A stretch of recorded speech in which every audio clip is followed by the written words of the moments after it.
വസ്വഹ്ബിഹി അജ്മഈൻ അമ്മാ ബഅദ്.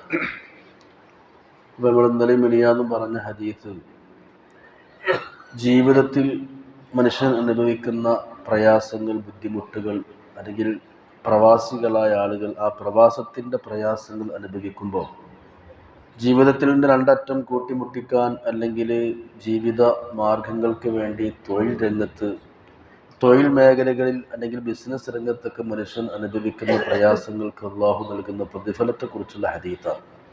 ഇന്ന് അതിനോടൊപ്പം ചേർത്ത് വായിക്കേണ്ട വളരെ പ്രധാനപ്പെട്ട ഒരു ഹദീസാണ് നമ്മൾ ഓതുന്നത്. അതായത് സ്വഹീഹായ ഹദീസാണ്. ബഹുമാനപ്പെട്ട ഇമാം അഹ്മദ്, നസായി, ഇബ്നു മാജ, ഇബ്നു ഹിബ്ബാനൊക്കെ ഉദ്ധരിച്ച ഒരു ഹദീസാണ്. മഞ്ചേരിയിലുള്ള 4 ആള് സൗദി അറേബ്യയിൽ വാഹനാപകടത്തിൽ മരണപ്പെട്ടു. നാട്ടിൽ നിന്ന് ഗൾഫിലേക്ക് പോയി വാഹനാപകടങ്ങളിൽ ജീവിതം പൊലിഞ്ഞ് കണ്ടും മിണ്ടിയും പൂതി തീരുന്നതിൻ്റെ മുമ്പ് കൊഴിഞ്ഞു പോകുന്ന ഒരുപാട് ജീവിതങ്ങൾ പ്രവാസ ലോകത്ത് ഉണ്ട്. അപ്പോൾ അത് വലിയ വിഷമം തന്നെയാണ്. പക്ഷെ അതിനും നബിതങ്ങൾ നൽകിയ ചില സന്തോഷങ്ങളുണ്ട്. അതാണ് ഇന്നത്തെ ഹദീസ്. ഒരാൾ ഗൾഫിൽ പോയി മരിച്ചാൽ, ഓൻ ദുബായി പോയതാണ്, അല്ലെങ്കിൽ ഒമാനിലോ കുവൈത്തിലോ സൗദിയിലൊക്കെ ജോലിക്ക് പോയി അവിടുന്ന് മരിച്ചു.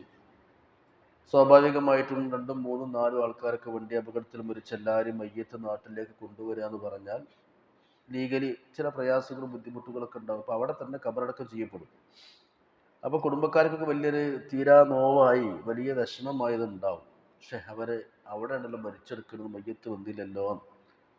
എന്നാൽ അതുമായി ബന്ധപ്പെട്ട ഹദീസ് ഖാല റസൂലുള്ളാഹി സ്വല്ലല്ലാഹു അലൈഹി വസല്ലം, നബിതങ്ങൾ പറയാം, അതായത് മാത്ത റജുലുൻ ബിൽ മദീനത്തി, മദീനത്ത് ഒരാൾ മരണപ്പെടുകയും ആ മദീനത്ത് ജനിച്ച് മദീനത്ത് മരിച്ച ആളുടെ മേലെ നബിതങ്ങൾ മയ്യത്ത് നിസ്കരിക്കുകയൊക്കെ ചെയ്തു.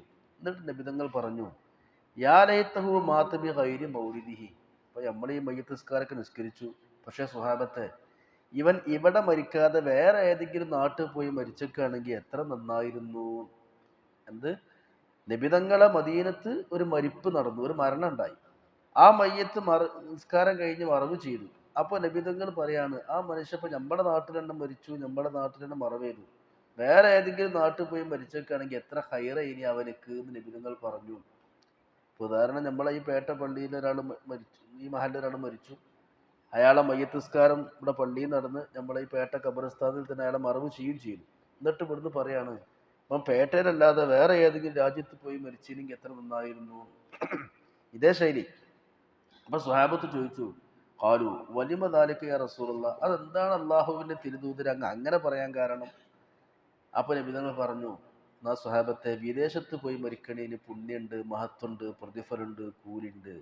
കാരണം അതുകൊണ്ടാണ് ഞാൻ പറഞ്ഞത്, ഇന്ന റജുല, തീർച്ചയായിട്ടും ഒരു മനുഷ്യൻ ഇദാ മാത ബി ഗൈരി മൗലിദിഹി, അവൻ്റെ ജന്മനാട്ടിലല്ലാതെ വേറെ നാട്ടിൽ പോയി മരണപ്പെട്ടാൽ ഖീസ ലഹു മിൻ മൗലിദിഹി ഇലാ മുൻഖതിഅതിഹി ഫിൽ ജന്ന. അതായത് ഒരാളിപ്പോൾ ഇവിടെ കേരളത്തിൽ നിന്ന് സൗദിക്ക് ജോലിക്ക് പോയി, അല്ലെങ്കിൽ ഹജ്ജിനോ ഉംറയ്ക്ക് പോയി, അവിടെ മരിച്ചു, അവിടെ അടക്കം ചെയ്യപ്പെട്ടു, അല്ലെങ്കിൽ അമേരിക്കയിൽ പോയി, ഇന്തോനേഷ്യയിൽ പോയി, അവിടെ നിന്നാണ് മരിച്ചത്. ഏത് രാജ്യത്തേക്ക് പോയി, എത്ര ദൂരത്തേക്ക് പോയി മരിച്ചാലും അതും നമ്മുടെ നാടുമായിട്ട് എത്ര അകലുണ്ടോ അത്രയും അകലത്തിൽ അവൻ്റെ ഖബർ അള്ളാഹു വിശാലാക്കി കൊടുക്കും. അതായത് ഒരു പ്രയോഗമാണ്. അതായത് അത്രയും അവൻ്റെ ഉഹ്റവിയായ അവൻ്റെ പരലോകം അള്ളാഹു തആല സന്തോഷത്തിനും റാഹത്തിനും ആക്കി കൊടുക്കുന്നർത്ഥം. മാത്രമല്ല അത്രയും സ്ഥലങ്ങൾ അവർക്ക് സ്വർഗത്തിൽ അള്ളാഹു തആല രേഖപ്പെടുത്തി അവൻ്റെ പേരിൽ അവിടെ എഴുതി വെക്കുകയും ചെയ്യുമെന്നർത്ഥം. അപ്പോൾ ഒരു 4000 കിലോമീറ്റർ ദൂരെയുള്ള നാട്ടിൽ പോയിട്ടാണ് മരിക്കണമെങ്കിൽ അവൻ്റെ ഖബർ അത്രമേൽ വിശാലതയും അത്രമേൽ അവൻ്റെ പാരത്രിക ലോകത്ത് വിജയങ്ങളും അനുഗ്രഹങ്ങളും ഉണ്ടാവും. ഈ ഹദീസുകളൊക്കെ എന്തിനാ വെച്ചാൽ ഇതൊക്കെ മനുഷ്യൻ്റെ മനസ്സിന് കൊടുക്കുന്ന സമാധാനത്തിൻ്റെ വാക്കുകളാണ്. ഏതൊരു രംഗത്തൊരു വിഷമങ്ങളും പ്രയാസങ്ങളും ഉണ്ടാകുമ്പോഴേക്ക് അവിടെ ഒരു ബോണസാണ്, ഇതൊരു സംഭരണമാണ്. കാലിന് സുഖമില്ലാത്ത ആൾക്കാർക്ക് സംവരണം ഉണ്ട്. ഇപ്പോൾ പിന്നെ വളരെ താഴ്ന്ന ജാതിക്കാർക്ക് സംവരണം ഉണ്ടല്ലോ.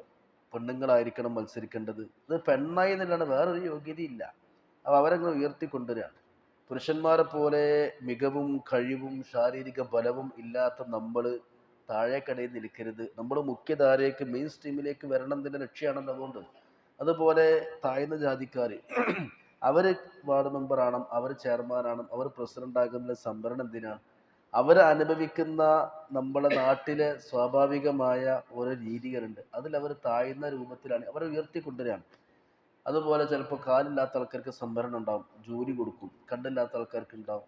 എന്തെങ്കിലും ഒരു കുറവും ന്യൂനതയും എന്തെങ്കിലും ഒരു മൈനസും ഉണ്ടെങ്കിൽ ദുന്യാവിൽ തന്നെ ഭൗതിക ലോകത്തിന് സർക്കാരുകൾ അവർക്ക് സംവരണം കൊടുത്ത് ഉഷാറാക്കി കൊണ്ടുവരും. ഇതിനാണ് അള്ളയും ചെയ്യണത്. ഓൻ അവൻ്റെ കുട്ടിയാളി മക്കളുടെ ഇടയെ വെച്ചിട്ട് കണ്ണ് ഉമ്മാൻ പറ്റിയില്ല, അവൻ്റെ നാട്ടിൽ മരിക്കാൻ പറ്റിയില്ല, വിഷമം തന്നെയല്ല. അപ്പം അതിൻ്റെ സംവരണമാണ്. ഓൻ്റെ ഖബർ എന്ത് ചെയ്യും? കണ്ണെത്താ ദൂരത്തേക്ക് പടച്ചോൻ വിശാലാക്കി കൊടുക്കും. നാട്ടിൽ തന്നെ മരിച്ച ആളേക്കാൾ വലിയ പുണ്യം കൊടുക്കും എന്നർത്ഥം. അപ്പോൾ ഇന്നലെ നമ്മൾ പറഞ്ഞ പോലെ ഗൾഫിൽ പോയി കഷ്ടപ്പെടുകയാണെങ്കിൽ അല്ലെങ്കിൽ ബിസിനസ് നടത്തി പൊട്ടിപ്പൊളിയാണെങ്കിൽ അവൻ്റെ ദോഷങ്ങളൊക്കെ അതുകൊണ്ട് പൊറുക്കപ്പെടുമെന്ന് ഹദീസ് ഓതി. ഇതേപോലെയാണ് ഇന്നീ പറഞ്ഞ ഹദീസ്. ഇപ്പം ഞാൻ രാവിലെ ഇങ്ങനെ നോക്കുമ്പോൾ മലപ്പുറം ജില്ലക്കാരായ 4 ആൾക്കാർ അവർ ഫാമിലി സഹിതം സഞ്ചരിക്കുമ്പോൾ ഒരു പുല്ലിൻ്റെ വണ്ടിയുമായി കൂട്ടിയിടിച്ച് 4 ആൾ അവിടുന്ന് മരണപ്പെട്ടു എന്നൊരു വാർത്ത കണ്ടു. അത് നിത്യം നമ്മൾ കാണുന്നതാണ്. ദുബായ് വെച്ച് മരിച്ചു, സൗദിയിൽ പിന്നെ ജിസാനിൽ മരിച്ചു, ദമാമിൽ മരിച്ചു എന്നൊക്കെ കേൾക്കുമല്ലോ. അപ്പോൾ അവിടെ പോയി മരിക്കുകയാണെങ്കിൽ കുടുംബത്തിന് വലിയ വിഷമം ഉണ്ടാവും. മക്കത്തും മദീനത്തൊക്കെ ആണെങ്കിൽ ഖബർ അവിടെ തന്നെ നടക്കുക, അല്ലെങ്കിൽ വേറെ എവിടെയെങ്കിലുമൊക്കെ ഖബർ വരിക എന്ന് പറഞ്ഞാൽ പെരക്കാർക്കൊരു വിഷമം ഉണ്ടാവും. ഒന്നും അതിനും വിഷമിക്കേണ്ട ആവശ്യമില്ല. കാരണം അള്ളാഹുവിൻ്റെ കല അങ്ങനെയാണെങ്കിൽ അത് തൃപ്തിപ്പെടുക. എന്നാൽ ഇത് കിട്ടുന്ന ഒരു ബോണസും മഹത്വം എന്താണ്? എവിടെയാണോ മരിക്കുന്നത് ഖീസലഹൂമിൻ മൗരിദിഹി ഇലാ മുൻഖതിയതിഹി ഫിൽ ജന്ന, അത്രയും അവർക്ക് സ്വർഗത്തിൽ അള്ള സ്ഥാനം കൊടുക്കും. സ്വർഗത്തിൽ അള്ള അവൻ്റെ പേരിൽ സ്ഥലങ്ങൾ കൊടുക്കും, അവൻ്റെ ഖബർ വിശാലാക്കും. അതുകൊണ്ടാണ് മദീനത്ത് മരണപ്പെട്ട ഒരു വ്യക്തിയെ മദീനത്ത് തന്നെ അടക്കം ചെയ്യുമ്പോൾ നബിതങ്ങൾ പറഞ്ഞത് ഓൻ വേറെ നാട്ടിൽ പോയി മരിച്ചില്ലെങ്കിൽ എത്ര നന്നായിരുന്നു. അപ്പോൾ നാട്ടിൽ തന്നെ മരിച്ചാൽ അവനാരെ കുടുംബക്കാർക്ക് സിയാറത്തിന് വരാം, ദ്വാരക്ക് അതൊക്കെ ചെയ്യാം, അത് വേറെ വിഷയം. അതങ്ങനെ പിന്നെ മെച്ചാണ്. എന്നാൽ വിദേശത്ത് പോയി അവിടെ അടക്കം ചെയ്യപ്പെടുകയാണെങ്കിൽ അപ്പം ഇങ്ങനത്തെ ഒരു മെച്ചം ഉഹർവിയായി പുണ്യം കിട്ടും, കൂലി കിട്ടും. ഇത് സ്വഹീഹായ ഹദീസാണ്. അപ്പോൾ ഒരു മനുഷ്യൻ്റെ ജീവിതത്തിൽ അനുഭവിക്കുന്ന ഏത് ചെറിയ വിഷമങ്ങളാണെങ്കിലും അതൊന്നും അള്ളാഹു താല വെറുതാക്കൂല.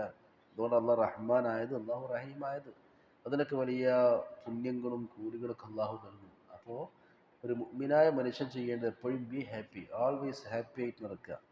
അവൻ അനുഭവിക്കുന്ന ചെറിയൊരു വയറിൻ്റെ വേദന അല്ലെങ്കിൽ കാൽ വേദന, ചിലപ്പോൾ ഒന്നുമില്ലെങ്കിൽ വെറുതെ ടെൻഷൻ കുറേ ഉണ്ടാവും. ടെൻഷനോട് ടെൻഷൻ. ആ ടെൻഷന് പോലും അവർക്ക് കൂലി കൊടുക്കുന്ന ഹദീത്തിൽ കാണാലോ. നബിതങ്ങൾ പറയാണ് മാ യുസീബുൽ മുസ്ലിം മിൻ നസബിൻ വലാ വസബിൻ വലാ ഹമ്മിൻ.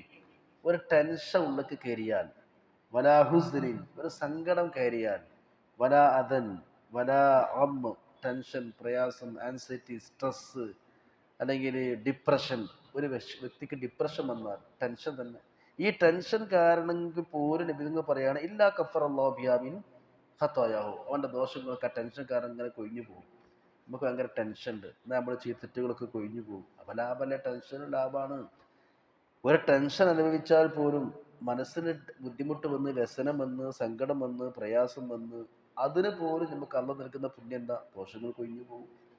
ചിലപ്പോൾ നിസ്കരിച്ചാൽ പൊറുക്കപ്പെടാത്തത്, ദിക്റില്ല പൊറുക്കപ്പെടാത്തത്, അസ്തഗ്ഫിറുല്ലാഹ് പറഞ്ഞാൽ പൊറുക്കപ്പെടാത്തതൊക്കെ നമ്മൾ അനുഭവിക്കുന്ന ടെൻഷൻ മുഖേന. എത്ര ഷൗക്കത്ത് ഇഷാഖുഹ, കാലിനൊരു മുള്ളു കുത്തി അല്ലെങ്കിൽ ഒരു കല്ല് കുത്തി കയറി, അപ്പോൾ കാലിൻ്റെ തോല് പൊളിഞ്ഞ് അല്ലെങ്കിൽ കാല് മുറിയായി, എന്നാൽ പോലും അവർക്ക് അവൻ്റെ ദോഷം മാത്രം പുറത്തു കൊടുക്കുന്ന.